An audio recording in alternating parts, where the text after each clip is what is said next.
you'll see when the light's on.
Well, good morning, everyone, and welcome to this extra session of the Local Planning Examination hearings, session R6 on air quality.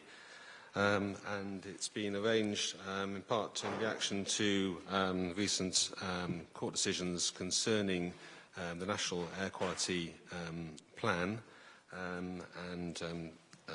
which has been is to be quashed by court order because it is not non-compliance with an EU directive on air quality, and we'll come to that in a moment as to what the update position is there.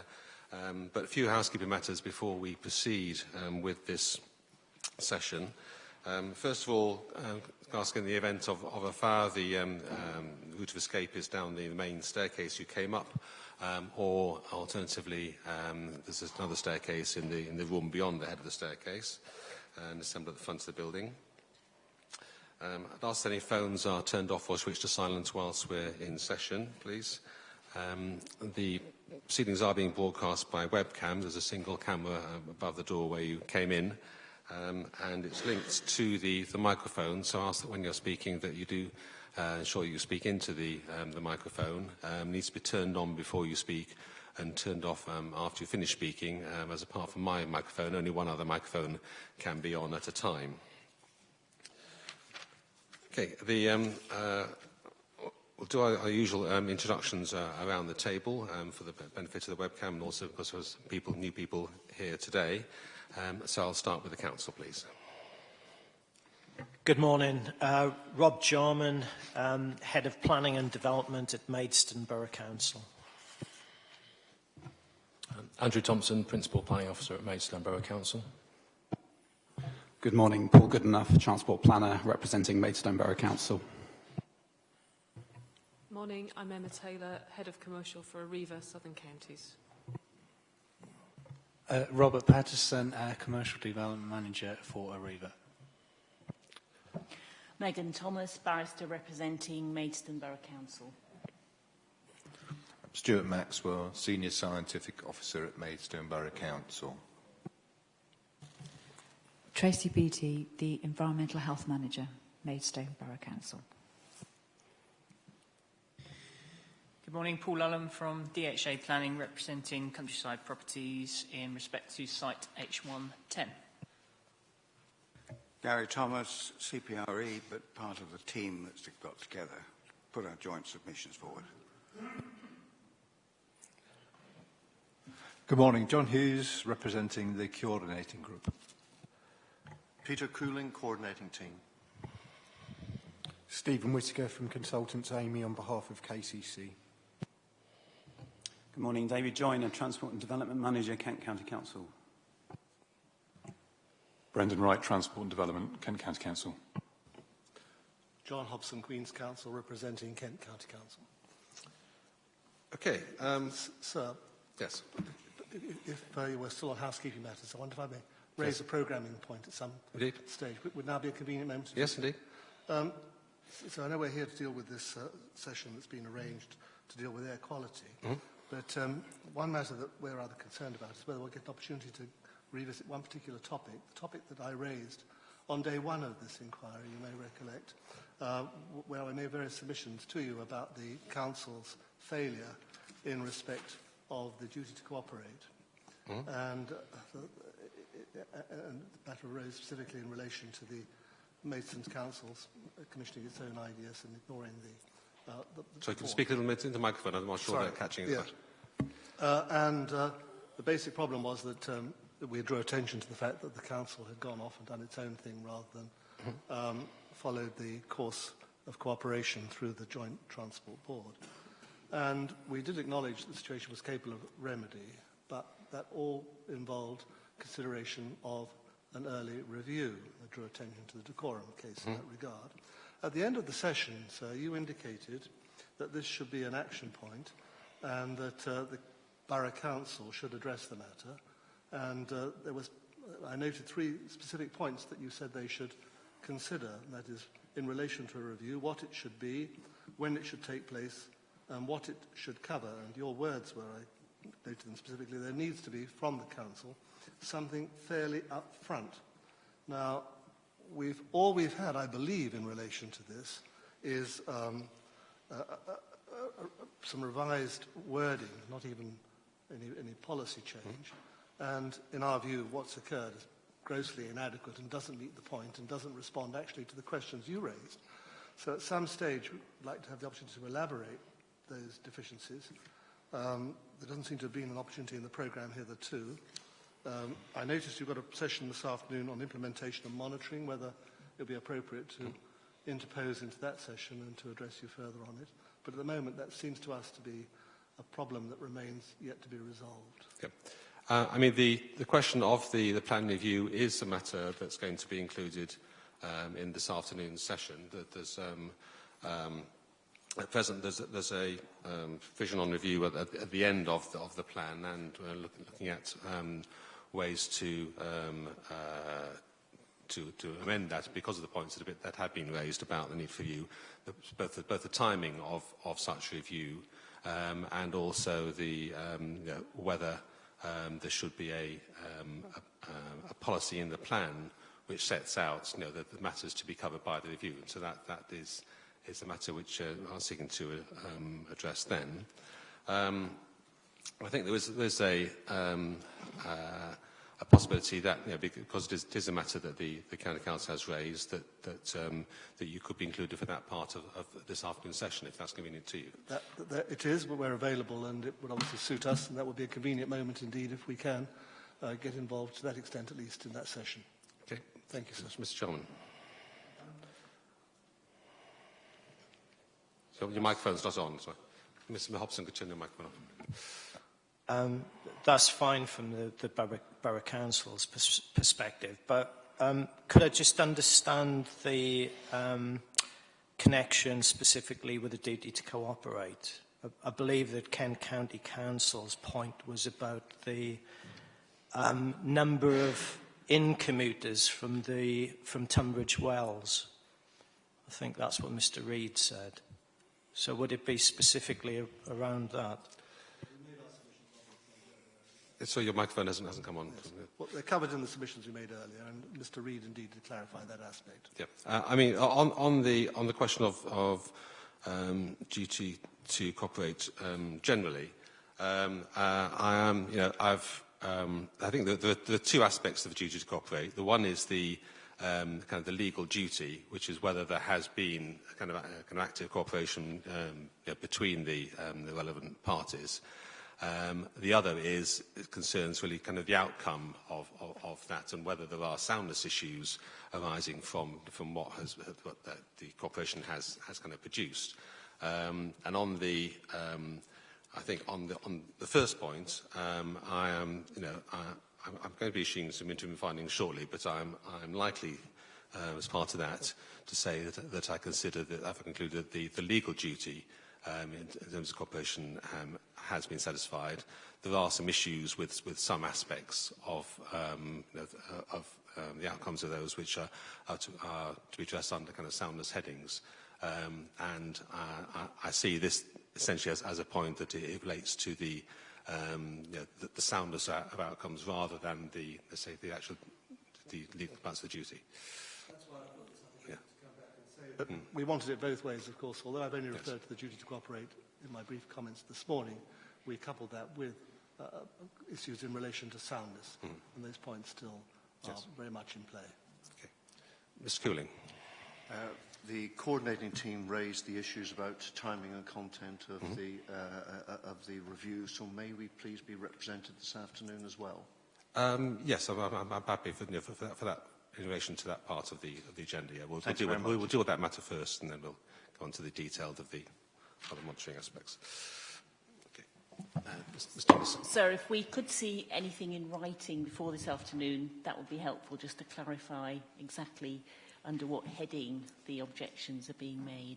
That would be helpful. Is there anything you can do that?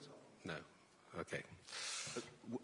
We have made points in earlier written submissions, and I don't think that's a fair question, given that we didn't know it was coming up this afternoon.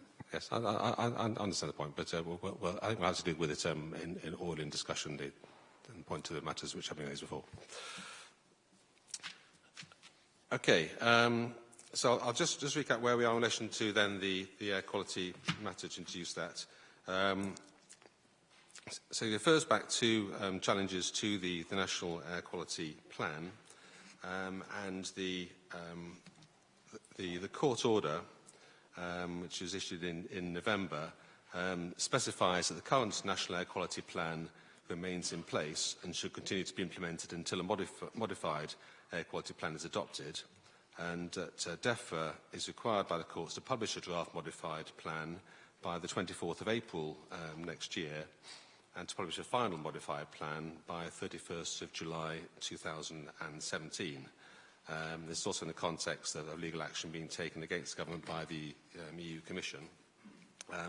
And the relevance to the borough local plan is in part because the published with the National Air Quality Plan were the, amongst other things, it specifies that, or recognises that a large number of areas within England are in breach of the EU directive limits over at least part of their areas.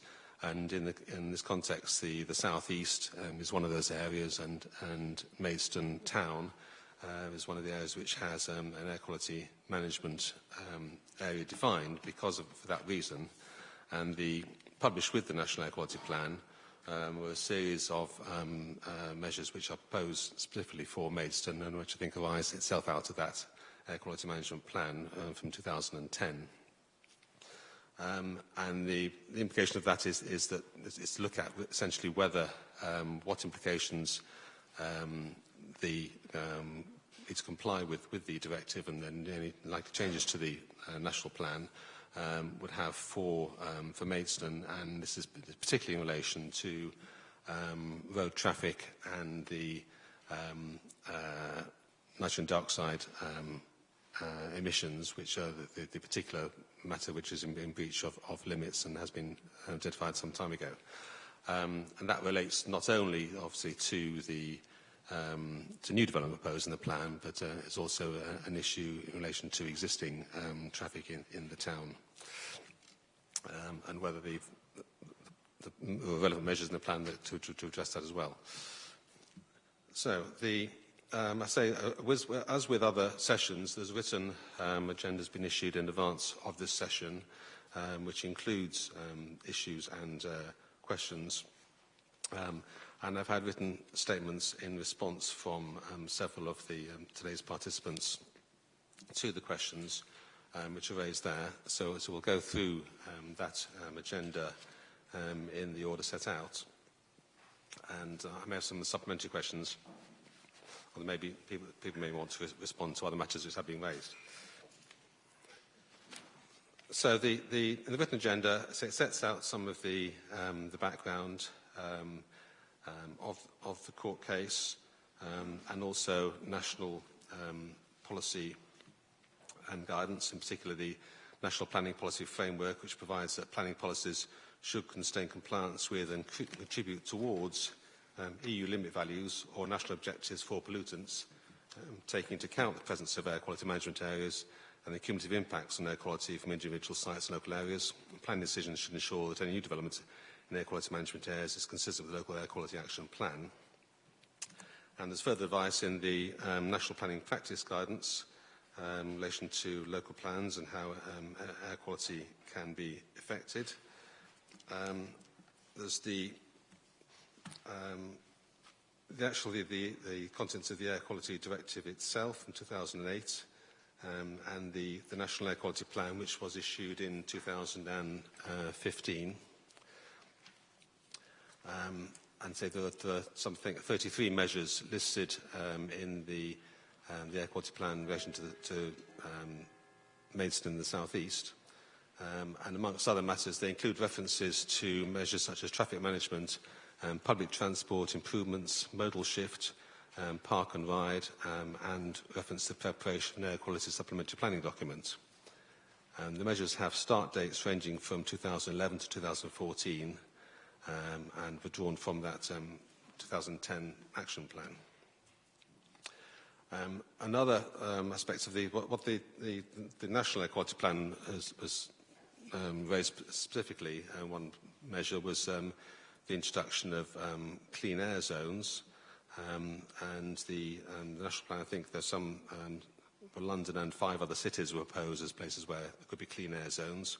And one of the comments, I think, of the court is that there may be an appropriate response in more areas than simply those cities. And there's since been there's been a consultation on the introduction of clean air zones, and so the first question that I came to was whether Maidstone Council has commented on the consultation from government on that, and whether they intend to do so. The consultation only started shortly before the High Court judgment and is still ongoing. And the Council said that their lead air quality officer attended a workshop at DEFRA in early this month, where local authorities were invited to present their views on the Clean Air Zone consultation, director members of the DEFRA's Air Quality Working Group. There's also an opportunity for the local authority representatives to discuss matters with the working group, and the Council will be formally responding to the consultation as part of the Kent and Medway Air Quality Partnership. Is there anything that more to be said about the feedback from that, or any I mean, is the kind of direction of travel likely to be towards the extension of clean air zones to more urban areas, and is Maidstone a potential sort of area in which they may be introduced? I was the officer that attended the consultation workshop. I think we're broadly supportive of the idea, but one of the questions that we raised was DEFRA have very specific ideas about the types of vehicles and the class of vehicles that would be allowed into a clean air zone. Specifically, they want Euro 6 buses. I think I'm right in saying we don't have any Euro 6 buses in Maidstone. Is that yes? So about 2/3 of our total bus fleet is Euro 3 at the moment, and we thought it would be a very big jump to get from Euro 3 to Euro 6 in one go. So we're supportive of the principle, but we need more information on some of the detail. Okay. Does that? I mean, there's a reference also that in the Council response that the Council has applied for grant funding for retrofitting buses which operate in the High Street. This is in the context of a potential low emission zone for the High Street. What does that achieve? What does the retrofitting of buses achieve in relation to what you've just been saying?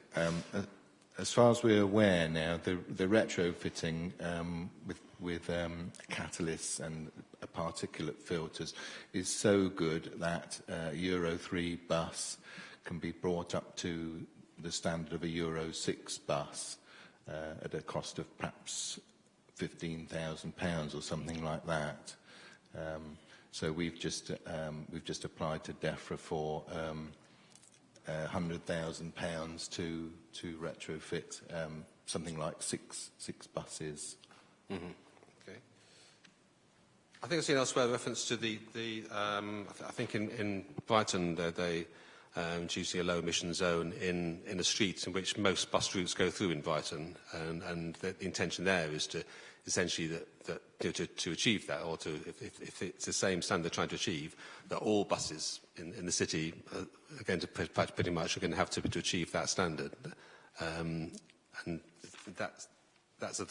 so is that technically feasible? And if is it technically feasible to retrofit all the buses, or just about it's a cost matter?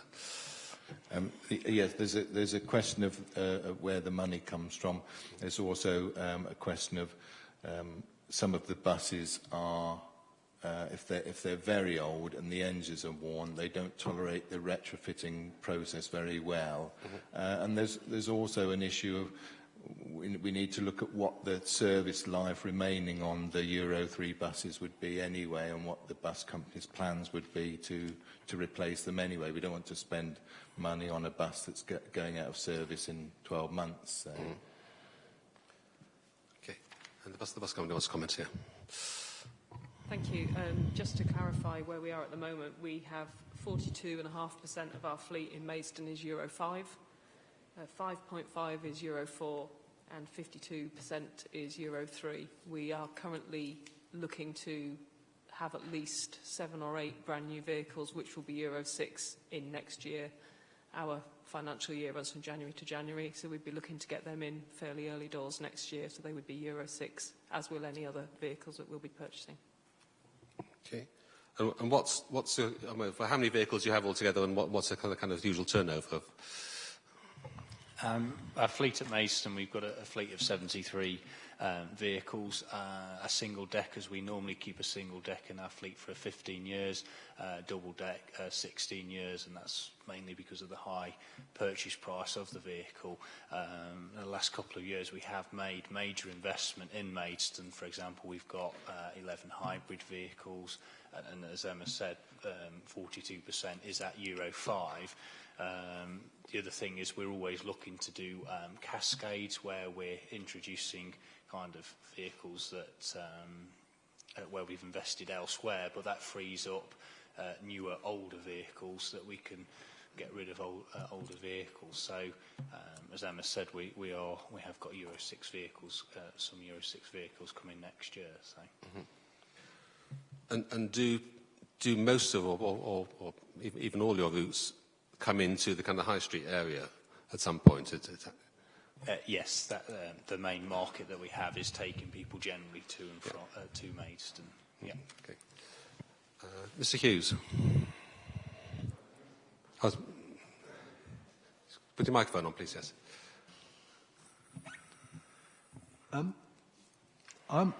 I am rather unclear about where Maidstone Borough Council stands on this issue.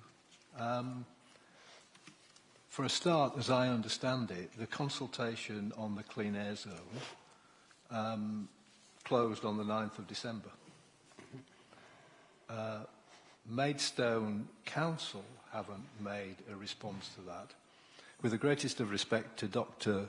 Maxwell, him going to a consultation meeting is not the same as Maidstone Council having a view on it. And I also understand that in the low emission strategy that Maidstone Council produced, they actually decided against pursuing a low emission zone, which I imagine is pretty much similar to a clean air zone.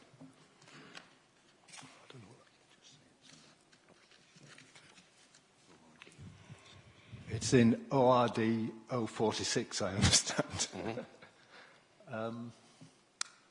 Yeah, so... Was you talking about the draft strategy? Was it you're talking about the draft low emission strategy? Yes. Yeah. Yeah, so as I say, I'm not really clear where Maidstone are on this. They say that they're going to respond to the consultation through Kent Air Quality, but the consultation is closed. Normally, if they're responding, whatever response it would have to be agreed by the council, and as I understand it, it hasn't been agreed by the council. Okay. I just get the impression that there isn't a lot of motivation here, okay, and there needs to be much more motivation. Okay, can I just ask Council to deal with that point? Yes, thank you. My understanding is that in respect of the consultation on clean air zones, local authorities were asked specifically to attend the session to provide feedback at the session, and therefore that was our opportunity to provide response directly to the people dealing with the consultation, leading the consultation, in addition to discussing wider issues on top of that. In respect to the low emission zone, there is a substantive difference between a low emission zone and a clean air zone, and as set out in the responses, we are actively pursuing feasibility studies in that area with a bid to DEFRA, and through the establishment of the council and officer working group to look at the low emission strategy again, in addition to reviewing the air quality action plan. The council is very much taking this issue seriously. And on that particular point, it says well, the formal response through the Kent and Medway Air Quality Partnership, is that still to come, or has that come, or...? I'm afraid, although I submitted comments to the Kent and Medway Air Quality Partnership, that they didn't actually respond. The officer that would normally coordinate it was taken ill, and he was off work sick. So essentially there hasn't been a formal response, at least within the deadline, but there's just the comments that were made at that meeting. Okay. Okay.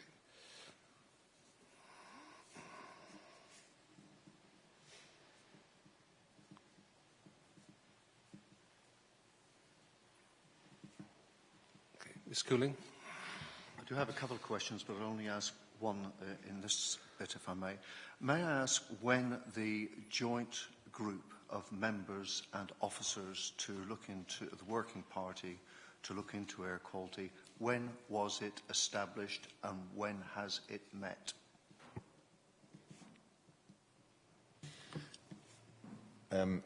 It was established over the summer.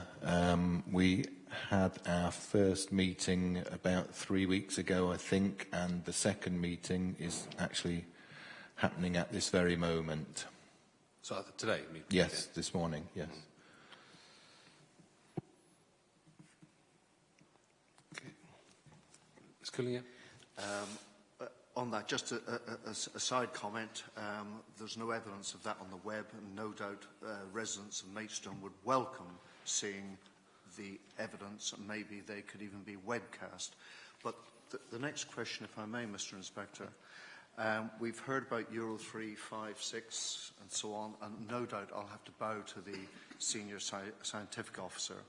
But in a recent hearing, conclusion by the Planning Inspectorate, and the Planning Inspector was Ms. Louise Phillips, and the decision date 2nd of July 2015.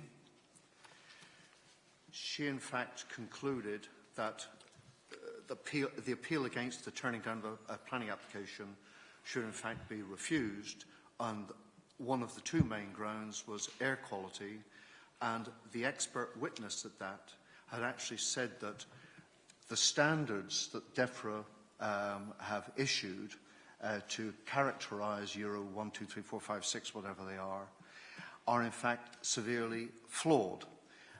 Because we've all heard of Dieselgate, VW-gate, whatever you want to call it, and the expert witness, which that inspector believed, stated that average on-road emissions, i.e. real-life emissions of oxides of nitrogen, were approximately 7 times the certified limit for Euro 6 vehicles. So that would imply, if there's any scientific base to that, that all of the modelling that has been done is invalid, absolutely invalid. And I think that is a fundamental thing to be reviewed by presumably DEFRA to validate what these vehicles actually do produce in real life, and for Maidstone Borough Council then to review its air quality management plan in the light of those revised standards. And all of the modelling, and it's extremely extensive. I've worsened air quality by killing several trees, as you can see. The vast majority of that is huge tables, and they are invalidated by this Dieselgate issue. Yeah. Thank you. I mean, well, on that, I mean, I think that's the issue you just raised was part of the court hearing in November as well. I mean, that was one of the reasons that the court criticised that the National Air Quality Plan is being over-reliant on reductions in emissions from diesel vehicles for the reasons that you've set out, and that's part of the problem. I think in relation to what you've been talking about, the actual readings, I mean, as I understand it, the readings in the document you've just been pointing to are actual readings, and rather than forecasts or modelled readings of what's expected to happen. So that they ought to be, they ought to be more reliable than that. It isn't forecasting what's going to happen. That's reporting what's actually happening. It's absolutely fair for actuals, but the modelling, and every model is an abstraction for reality. Obviously, every model has to be validated against the current and against some predictions. But the models are actually used to forecast forward. In this darn great thing, which was published in April 2014, it projects forward to 2015. I can't remember if it does for 2026. But no, there are forward projections, and those forward projections presumably are used to justify that the measures are adequate. And in fact, if the model is grossly inaccurate, then those measures are probably grossly inadequate. So this plan, we contend, is not worth the many pages it is written on. Ms. Thompson. Dr. Maxwell may well elaborate if necessary, but my understanding is that document simply outlines the findings from the survey and does not forecast itself. Therefore, no modelling is included. Just when we look at the same document, because there were several versions of this with similar covers. Obviously the most recent one is the December 2015 document. December 2015 is the most recent one. Yes. Yeah. Give me the actual air quality action plan. For instance, table 81. It's got a projection for 2015, and it was written in April 2014. So I'm sorry, there are projections forward, and those projections are using an invalid set of set-up assumptions in the model. The actual iterations, the formulae within the model may well be reasonable, but in fact the base assumptions on, for instance, what a Euro 6 vehicle will do could be grossly out as evidenced at that planning inspectorate hearing. Okay. That's Maxwell. Actually, just before I leave that, can you just, you referred to a particular planning appeal. Can you say you haven't said where it was, or? Apologies. We need bigger desks here. My apologies. Have I misplaced it? Oh, there it is. My apologies. It is the reference number, if I can read it. John, can you help me here? Just give the last 7 numbers on the reference. Yeah. It is 222-698-7. And where was that? It is admittedly not in Kent, but it's land at London Road, Hassocks. And I believe that feels like Sussex. It is. I know the air quality management area you're talking about. Okay, thank you. The Hassocks Crossroads. Okay. Oh, right. and my microphone's still on. And that, interestingly, pointed out those particular crossroads. And this is where whatever assessments have been done on, say, the Sutton Road or the Lewes Road, it is not looking at the implications for air quality of where all the rat run junctions are on those roads. So again, the air quality management action plan for Maidstone, and the officers have got an impossible task here. They've got so much to do, but the plan is not up to speed. Okay. Ms. Maxwell. I wonder if I could just make a quick point about modelling. Modelling relies on what are known as emissions factors, which is to do with how much of the polluting gases vehicles produce per mile or kilometre that they run. The convention is now that we use, for any modelling that we have done, we use the current year's emissions factors, which are measurable. I think in the past, DEFRA forecast emissions factors for future years, which were hopelessly optimistic. I think this was the point that Mr. Cooling was making. So we don't accept those in our models now. We make the consultants use the current year's emissions factors, which are real, even if they're modelling 10 years hence.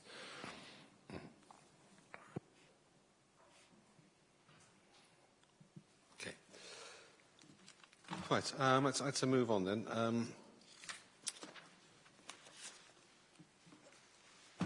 So the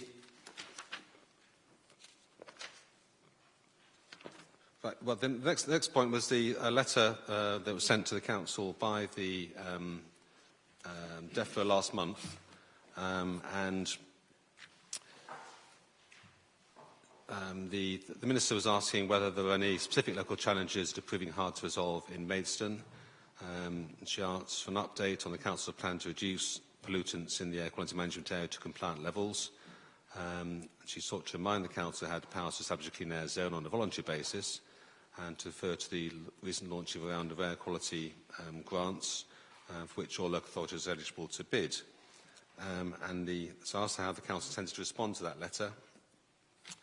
They referred to the application for grant funding for the retrofitting buses which operate in the High Street, and secondly for a low emission zone feasibility study in the High Street, which it's hoped could be a pilot scheme for a larger area.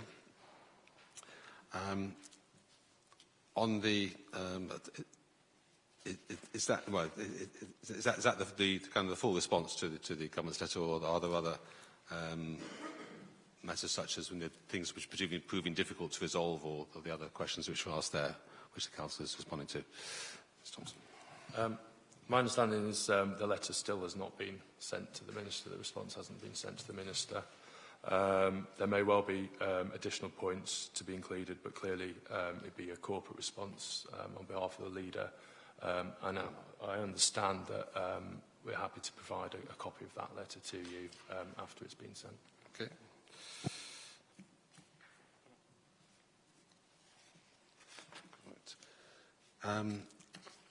And the next matter then, 5.3, should the possibility of designating a clean air zone be referred to the local plan, whether as an alternative to or in addition to the low emission strategy, and alongside references such as the investigation of the Leeds-Langley bypass. The Council refers to the recently set up low emission strategy working group, which look again at the scope and content of the strategy and coordinating the updated air quality action plan, which is due to be completed in this municipal year. Is municipal year the year to April? Is that you're talking about? May. Oh, it's May. Yes, I understand. Yeah. And the designation of a clean air zone and/or low emission zone may be one of the measures considered by the working group as they further develop the strategy in the air quality action plan. But they do agree that it's appropriate the reference should be made to the possibility of being considered as part of the development of the low emission strategy and air quality action plan review. And there's some additional text is most appropriately located in the reason justification to Development Management Policy DM5 on air quality, and the Council has appended a series of changes to that policy and its text, both in response to this and also other matters being raised previously at the Development Management session. The County Council has referred again to its work to develop justification for the Relief Road, because it be considered alongside a range of alternative transport options. There's a scope to assess the implications of a potential clean air zone as part of the review process. As an approach, as an individual form mitigation or as a complementary measure to support other transport interventions, it reinforces the value of coordinated rather than piecemeal approach to infrastructure planning to be properly aligned with the National Air Quality Plan. And so the local plan should therefore refer to Leeds-Langley Relief Road and Clean Air Zone designation as core elements of the schedule reviews to take place in 2022. A concern about that is that if the County Council is suggesting that this is the matter for the plan review rather than now, is that whether that is suitably urgent given what the courts have been saying about the matter, the ongoing the legal action by the EU Commission and the pending national review of the National Air Quality Plan is that actually needs something earlier action than the first plan review. Mr. Jarman. Yeah, I was just going to agree, and it'd be very helpful to start the exploration of the Leeds-Langley bypass to have the air quality data from Kent County Council. So we've got base data. So which air quality data is this? Kent County Council are clearly promoting the Leeds-Langley bypass. Mm-hmm. Clearly, it's an important issue. Air quality, it would help in terms of working together to have access to the modelling that's been undertaken. Ms. Hobson. So we agree that certainly the government lost their case because the year 2020 was too far ahead. And, could you put the microphone a little closer to you? This. Okay. 2020 was too far ahead, but in the County Council's response to your question, the operative words in paragraph R533 are by 2022. And obviously, if the Leeds-Langley bypass or other development in that area comes forward sooner, then it would be imperative to carry out the assessment sooner as well.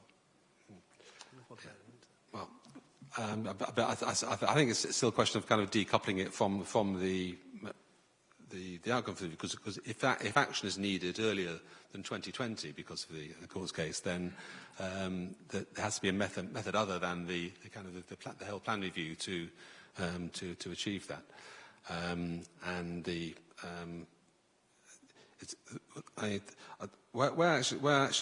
Where might this issue come up in the investigation of the Leeds Langley Relief Road? This is what the gentleman suggesting that there's a relevant piece of work in association with that work, which and the air quality impacts of that road scheme is referring to. Is that a discrete area of work then that you're anticipating that the council to produce on that? So Yes. just a basic point. Yeah. Clearly, Kent County Council, as I understand it, are very committed to the Leeds Langley bypass. I would have thought that one of the very early steps would be an air quality assessment, because it's such a major issue.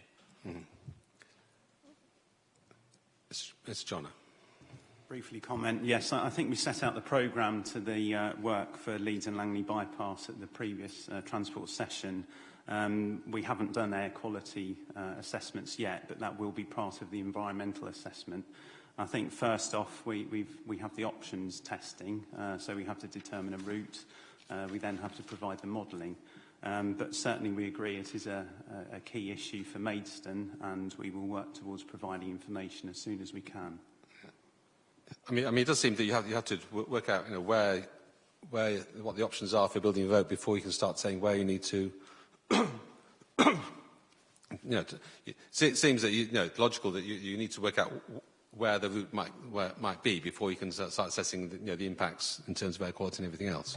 Yeah, absolutely. I realise that there's no final route, but I've heard presentations from Kent County Council highway officers on potential routes, and there is, dare I say it, an old route in the 2000 local plan. Yeah.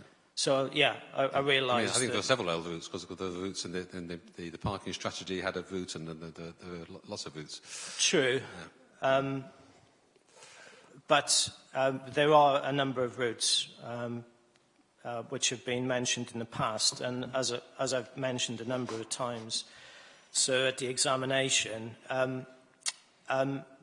the Leeds Langley bypass may well be the right strategic highway solution, but that has to be compared with other alternatives, such as sustainable transport.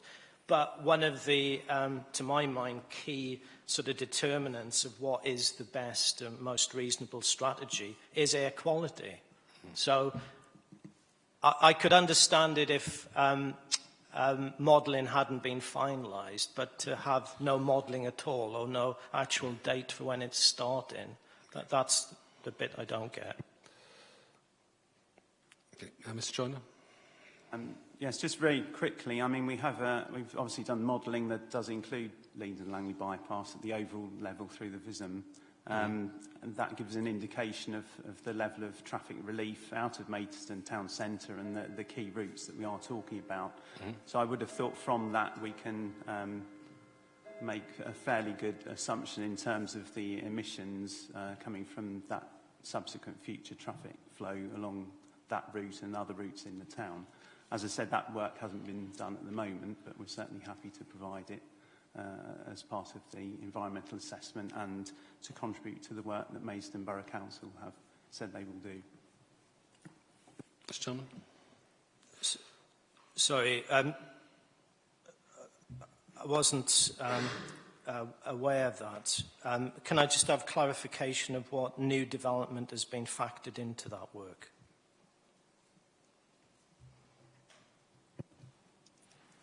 I'm simply referring to the VISM transport model that does include a Leeds and Langley bypass option.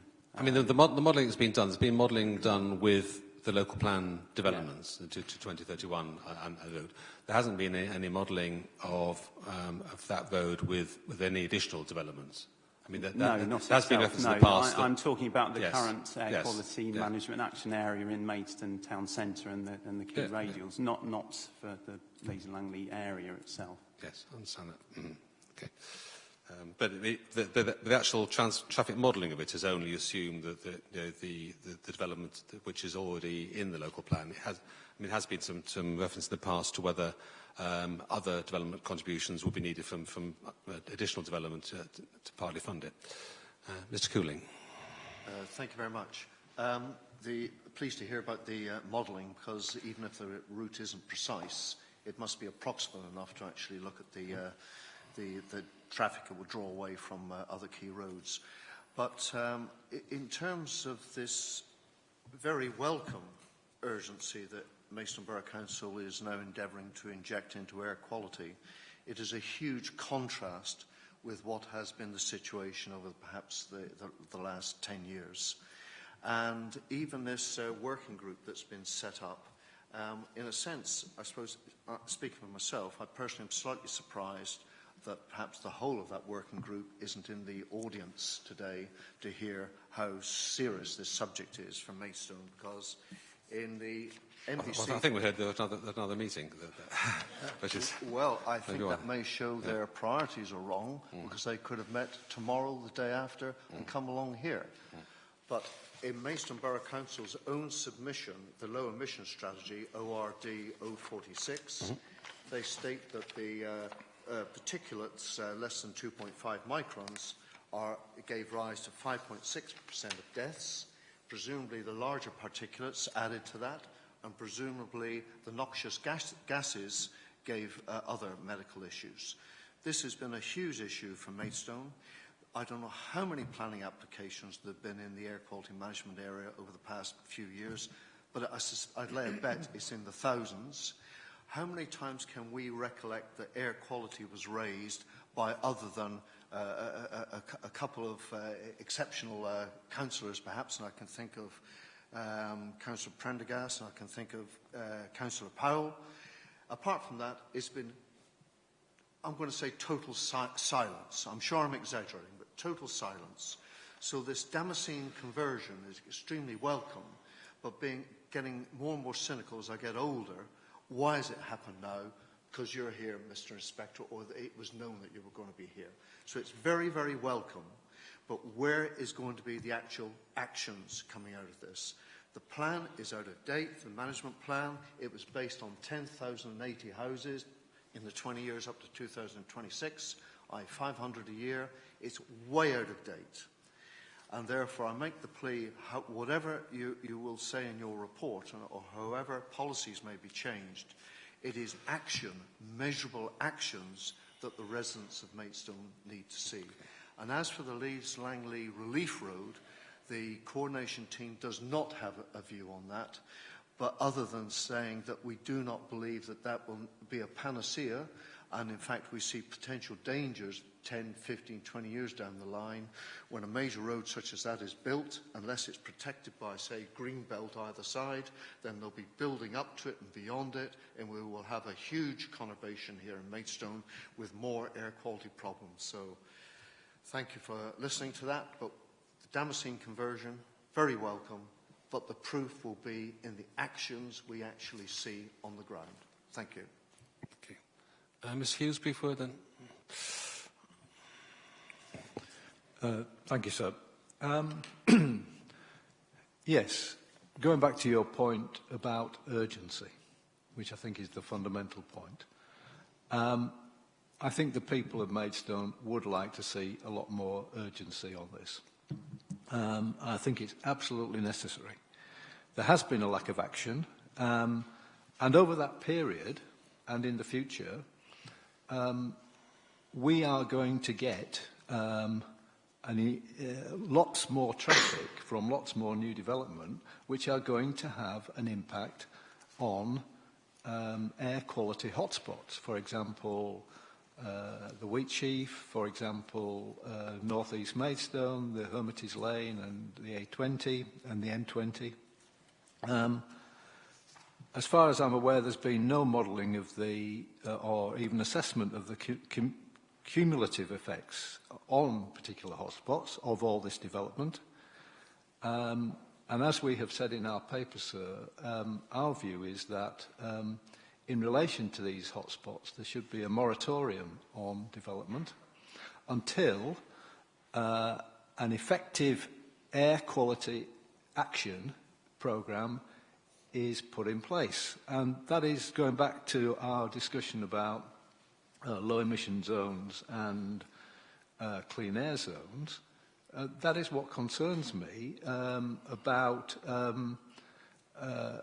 my perception that Maidstone Borough Council isn't clear about what it wants to do. And this is an urgent matter, and it is made more urgent by the High Court decision and by the urgency with which the national government has to produce a new air quality plan.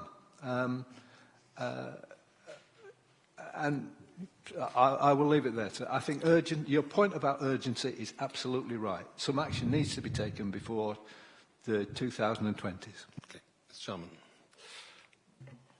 I totally agree in terms of actions, but and I agree with Mr. Hughes on the North West. It's not just an issue for Maidstone, but it's Tunbridge and Moorland. It's a shared air quality issue. But again, as I've pointed out a number of times in this examination, Maidstone Borough Council has secured significant amounts of money for improvements to public transport in the North West, the North West bus loop, on top of sustainability measures such as improved pedestrian links, cycle links, etc. Just in terms of development management practice, on any major application we get air quality assessments which are cumulative. An example of that over the summertime was H110, where, of course, the issue of air quality was brought up. And in this very chamber, the heat map, as I call it, was presented to councillors, which showed it sort of linear in shape. And in terms of actions, as I keep saying, there's substantial sums of money available to improve bus routes to Headcorn Railway Station, to Maidstone East Railway Station, etc. On top of that, in terms of the siting of H110, but it's the same for other sites, the houses themselves are pushed back from the A274, and in that gap, we've gone for quite a dense buffer zone of tree planting. So we are carrying out positive actions.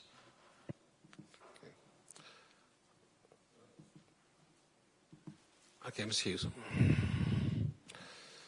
I am very pleased to hear that. But a year or so ago, I was deeply involved in a number of major planning applications for housing development in the village of Coxheath. And I have no remembrance of any consideration being given in those applications to their impact, possible impact on air quality, because what you have to remember is that those developments in Coxheath, the traffic from those developments will use the A229, and the A229 does go through an air quality hotspot at the Whitsheaf and down the Loose Road, and also in Stone Street, because that is where the traffic comes back again. And I don't remember any consideration of air quality in those applications. So I'm very pleased to hear that we are now looking at it. I mean, of course, the particular relevance in Coxheath would be in the Linton Park and Ride car park, Linton Crossroads Park and Ride car park, which might have diverted some of that traffic to another route, but that has since been abandoned as a scheme because of local opposition. Yes, sir, but a number of those applications were actually decided after the abandonment of the Linton Crossroads Park and Ride scheme.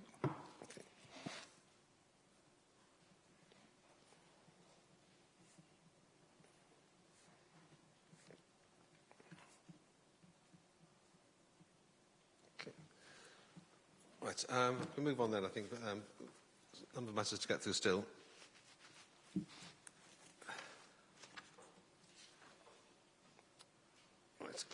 Right, so we have come next to the local transport plan.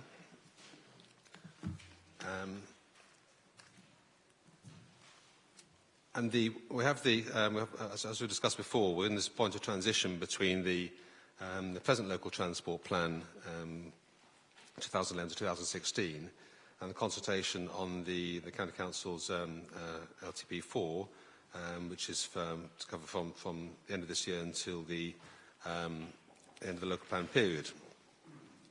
And I just want to point up in what these say about air quality. First of all, the current plan has and makes lots of references actually to air quality matters. In fact, I think I did a little count up. I think the word air quality comes up 30 times in the document, and I made a comparison with the emerging document. It only comes up 9 times. But I mean that's a rather crude assessment. But so looking at actual what it says about it. The current plan says the ultimate solution to air quality issues is to reduce traffic levels on Kent's network by promoting modes that have little impact on their surroundings, such as public transport, walking and cycling. And the specific measures to mitigate air quality included the Maidstone Traffic Management Centre to coordinate traffic signals, although I think that has already been implemented by the time that was done, and the fast-track bus rapid transit system in Thameside. Now, in the implementation plan of LTP3, the only measure in there to support air quality action plans was provision of bus priority and traffic management measures to reduce congestion and improve traffic flow in air quality management areas. So it does seem that the local transport plan supports bus priority as a measure to improve air quality. Turning to the transport plan 4, it's rather less clear in this because there are still an intended outcome is to improve local air quality and a county-wide priority to address congestion by creating an integrated public transport network to increase access without the need for a car.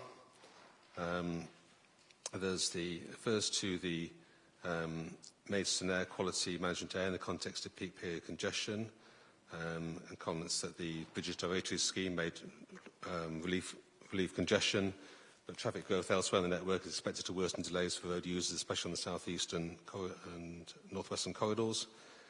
The consultation refers to corridor capacity improvements in the A229 and A274 corridor, but doesn't say what they are, and refers to public transport measures and an integrated transport package, but provides little detail. Can I ask, I'm unclear about how the local transport plan 4 is to be taken forward, because, for example, under Maidstone, you simply says there's been an integrated transport package, but there's nothing really in that saying what that might contain. I mean, and what it's intended to cover. How is that going to progress? I mean, obviously, we know that there was a joint integrated transport plan between the county and the Borough Council, which wasn't agreed, and the Borough Council has now adopted its own strategy. But from the County Council's point of view, how do you see the way forward in creating an integrated transport package? Mr. Joyner. Thank you, sir. Yes, well, first off, the report is, the local transport plan is much shorter now, LTP4, compared to LTP3, so that's why it covers a much longer period, but it's actually much less in it. It's a framework document, so it sets out the broad vision for the area, and we've been working closely with the district councils to come up with district pages that summarise the key measures in there. In terms of what we've been doing to work on improving air quality specific to the area, Well, we have done quite a bit in Maidstone. We have a car club in the town. We have electric vehicle charging points. We put in bids to government to get those, and we've been working with the borough councils to get those put in, albeit at a small level. So I think we can certainly ramp up those measures subject to funding. There are a whole host of measures that we have county-wide that are to get people out of cars. There's the Young Person's Travel Pass, where we spend around 10 million each year to get young people to school and back on the bus. We have a wide network of supported bus services. So I think it's fair to say there are measures that are happening across the county that equally apply to Maidstone. In terms of the integrated transport package, well, yes, that is as the JTB has agreed. It is a starting point. We've agreed the key junctions that we want to improve through that package, and I think that's the mention of the corridor capacity improvements along that route, and we're working on the schemes now. We're drawing them up, we're testing them. The Bridges Gyratory is in there as well. Smoothing traffic flow is a key element in terms of air quality as well as mode shift. So we're hoping through those measures that we can make progress there. So I don't know if Mr. Wright wants to add any more in terms of local specifics, but that's the broad approach for the local transport plan. And hopefully in working with the Borough Council, we can move on in terms of the package measures in more details beyond 2022. Thank you. I mean, isn't the problem with just if you're concentrating on smoothing traffic flows? Okay, fine that the vehicles produce more pollution when they're standing still than when they're moving. But if you simply create more capacity, so there's simply more vehicles, you counterbalance that effect. You may end up where you started with, just simply because you've allowed more vehicles through the system. And any advantage you get by reducing the actual congestion are lost. Isn't the only real way to reduce emissions from road traffic, either you have to have less road traffic or you have to have different means of propulsion, essentially, or either cleaner vehicles or electric vehicles, or in that way. And you need, okay, electric charging points fine, but if one or two scattered around the town centre isn't going to do very much. Perhaps if you made sure that every new house has an electric charging point, then maybe people more encouraged to have them at home. And there are bigger things, perhaps, that could be done than that. Yes, I mean, you've hit the nail on the head there. It's very much about having a package of measures in place, schemes like Park and Ride. What you really want to do is to try to take vehicles out of a congested network, hence the justification for the Leeds and Langley bypass. The key thing then is that the network doesn't then fill up back again with lots more cars. So what you try to do is to take out that capacity at that point. You have relieved the congestion and provide it to more sustainable modes. So that's the opportunity to do that once schemes like Leeds and Langley bypass in. It's very hard to get schemes in that will make a real difference once the road network is already heavily congested.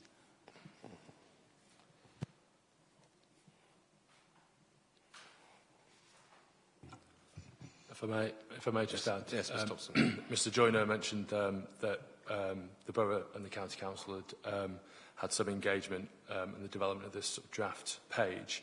But alongside this bit of text, we did submit to the County Council a full schedule of schemes and improvements, which actually were reflected in the Statement of Common Ground between ourselves and Kent County Council, and we asked that these were shown or at least referenced in the LTP4 consultation document to reflect the wider package, as you refer to, including sustainable transport modes. But unfortunately, they've not been reflected in the document. They're not even really adequately summarised in the document. There's no reference whatsoever to walking and cycling infrastructure, for instance, which is a key plank of the package of sustainable transport measures. And likewise, improvements to radial public transport routes into Maidstone, which is a key plank of the strategy, was watered down to bus infrastructure improvements. And we would you know, we would want to see that properly referenced and properly picked up to form part of a document such as the L2P4. Okay. I mean, were those matters which I take it essentially the bones of what you wanted in the integrated transport package? You wanted those in the local transport plan, essentially that. I mean, were those left out because of the the nature of the document you're producing, or because they are actually they are opposed by the county council? I mean, you talked about the Joint Transportation Board. My understanding is the Joint Transportation Board is not a decision-making body. You know, the decisions are made by the county council and the borough council, and the Joint Transportation Board seems to have a relatively kind of perhaps a narrow remit to look at the specific transport and highways measures. Is it so? Well, if you could just explain why the county council did not include those measures in the plan.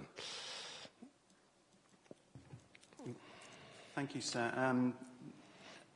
This is a draft document, so it hasn't been finalised yet.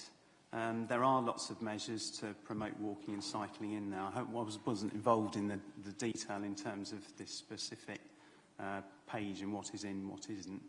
But there are measures in here that do promote cycling. There's a very significant cycling scheme along the River Medway that we're working on now. We received local government funding for that following a bid. And that will be a key route through and into the town centre. And the plan is to feed cyclists into that route, get them along into the town centre. I would say there are lots of measures in the plan, be it it's a summary plan to encourage walking and cycling, and I think that's a key part of the local transport plan as well. Okay. Mr. Cooling. Thank you very much. The last couple of minutes, I think, again, it's pointing to a relationship between NBC and KCC, which is not, shall we say, as perhaps the residents might wish, but that's an aside. Personal transport. There's no way that mankind is going to move backwards in terms of availability and access to personal transport. As you said, Mr. Inspector, technology is key here. Engine technology, fuel technology, different types of propulsion have made substantial inroads over the past 20 to 30 years, particularly on fuel and engine technology. And technology will come up with more answers, whether it's electric, this, that, or the other. It will come up with more answers, but it's a question of time. And therefore, we're into managing the current situation and improving it where we can. And to rely upon modal shift is really very, very unrealistic. And we need to plan for technological improvements over, let's say, 20, 25 years, and manage in the meantime, manage our developments, challenge some developments, and try and improve the situation gradually, with the vehicle population turning over in due course, with different technologies and improvements coming through. The borough is not going to cure this in 5 minutes. It's really a strategic plan with strategic measures, and modal shift and dependence on modal shift, it really beggars belief. Well, I mean, the council has produced evidence of from other comparable urban areas where modal shift has been shown to be highly effective. There's evidence from Poole, from Oxford, from Brighton, where there are significant measures. The question may be that for modal shift to be effective, you just need more radical measures than have been proposed so far. I mean, for example, if you go to, Oxford has, I think, 5,000 park and ride spaces around its perimeter, with, to a much bigger scale than anything that's being proposed here. Brighton has much more expensive parking than we have here, and a far more extensive bus service, an increasing bus service every year. These things can be achieved, but you just need to take more difficult political decisions. If I may, I don't know Poole at all well. I know Oxford very, very well. And there are not 75 buses I'm guessing, there are probably 500 buses. You cannot get through Oxford. Well, I'm exaggerating again. Taking the private motor car through Oxford is almost impossible. Finding parking in Oxford is almost impossible. Maidstone is the county town. It has been dying. And one of the reasons it's been dying is because people are put off their personal transport because Maidstone does not facilitate parking at a reasonable price. Being extremely cynical, of course it's good for the borough, from the borough's perspective, to put up prices for car parking, and private car parks will follow. Why? It's a revenue generator. The fundamental thing is residents need access. Modal shift, I would be the first to say there will be an element of help, but to actually pin it as a strategic answer for a vital county town with people getting in and out and being able to breathe reasonably, it's not on. I mean, another way of looking at it is that you could say that Maidstone has been choked by its traffic. It's because it's a very high. Maidstone has exceptionally high rates of car usage for an urban area, and I don't know any other town which has of this size, which has 4 motorway junctions, within a mile of the town centre. So that and the amount of traffic. I mean, it's staggering, the amount of traffic which comes into Maidstone. And the consequence of that is that everyone gets in everyone else's way, that it's congestion and you have air quality problems. And unless you can deal with that and you get another way of people can get into the town which don't have the youth card, an equally attractive way or a better way to get into the town. So that's just going to carry on, whether you have more development or don't have more development. That is a fair point, and also in one of NBC's publications it states that car ownership in the borough is less than the national average. And with all the employment... I'm not sure that's true. Excuse me? Where's that from? I knew you'd say that. I've read it. I will find it for you and I will tell you. It is one of the statements that has been made. And presumably with all the employment ambitions of the borough, the economics of the borough should increase, and therefore presumably is the aspiration that the car ownership of Maidstone's population will actually get towards the national average. So the situation will get worse. Maidstone is terrible. It's the particular road patterns, and I'm not an expert on it, though I know them fairly well, and it's the inability to actually cope with traffic going through, and part of that is down to traffic management, etc., but also let's make sure that parking is improved, because this borough needs people to drive in, to make substantial purchases for the good of this economy. It is a dying economy in Maidstone. Okay. Mr. Goodenough. I'd just like to refer to the adopted integrated transport strategy, and underneath paragraph 3.16, page 7. And that refers to the current issues, current transport issues in the borough. And the first bullet point specifically states, I quote it verbatim, Maidstone has very high levels of car ownership and usage. 84% of households in the borough have at least one car, compared with 80% across Kent and 74% in England. I will find the other source which conflicts with that. Yes. I mean,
but that's going to be, again, unless there's a tremendous increase in bus frequencies and dispersion, there will not be a great increase.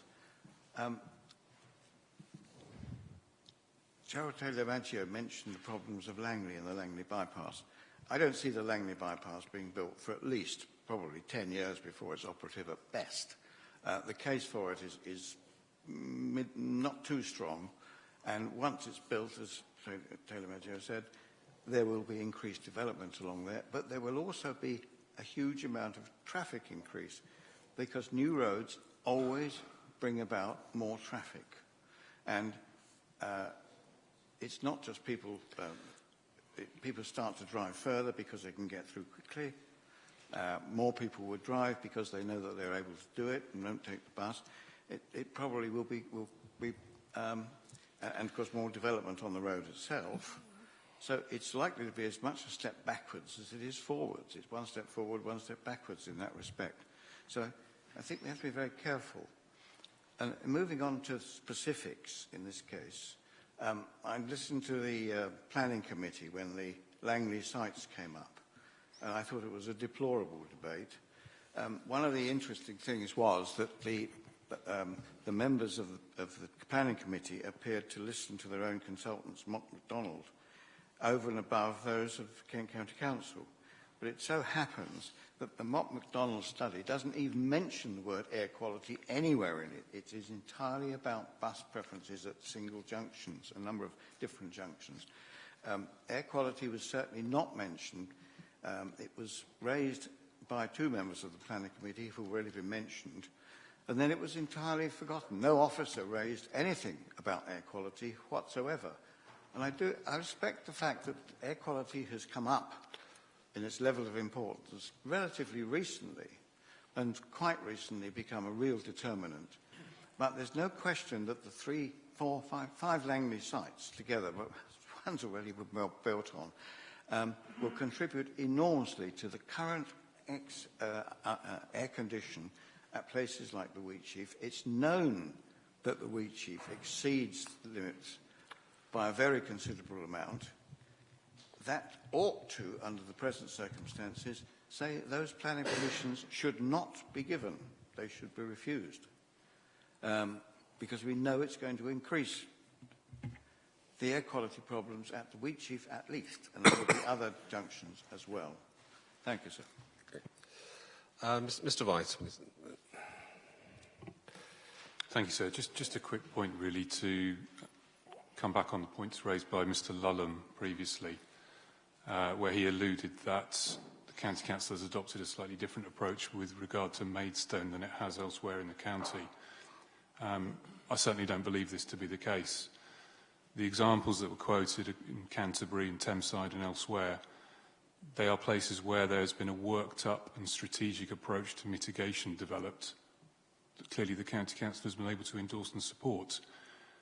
The reality in Maidstone that we simply haven't got to that point yet, and what we're saying is that the work still needs to be done to identify what the mitigation should be. So there's no disconnect in approach. Okay. Mr. Chairman? Yeah. I'm surprised by Mr. Wright's comments.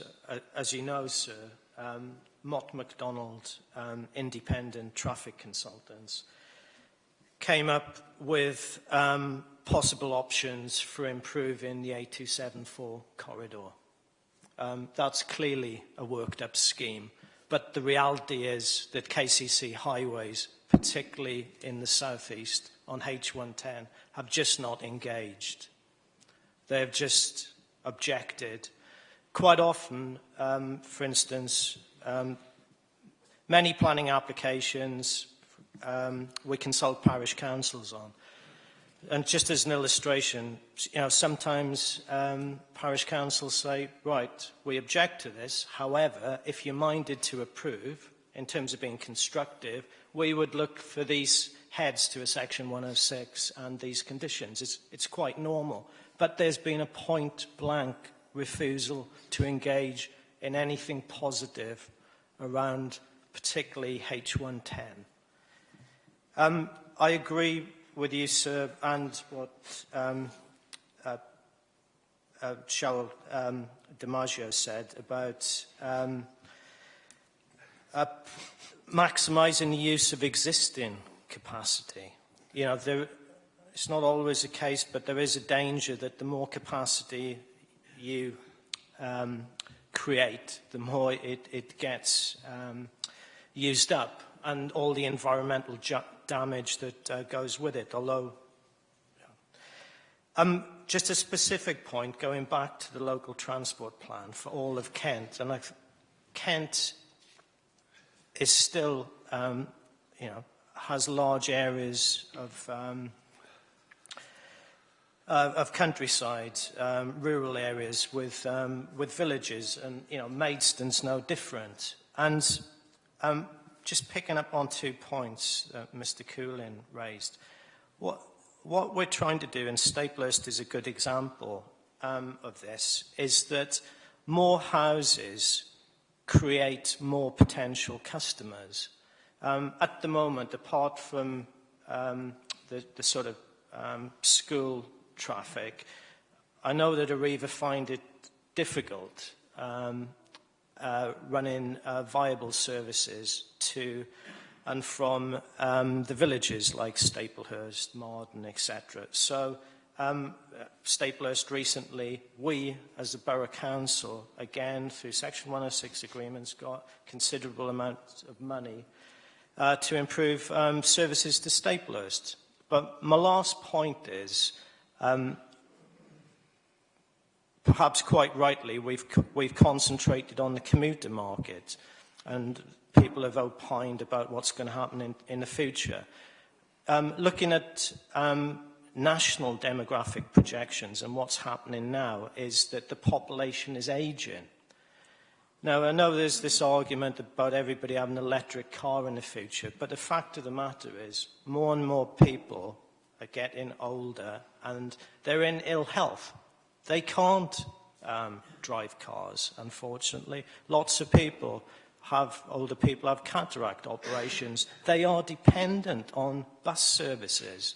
A big problem facing the borough in the future is people feeling isolated. They need regular bus services to access amenities, to meet up with their friends and family.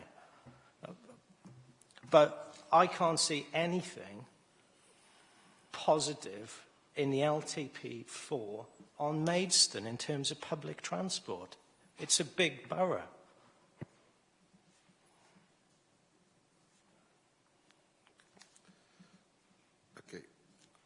Right, well, we've got lots of more matters to cover still, and some more specific matters, and the revisions that Council already proposed to the air quality policy.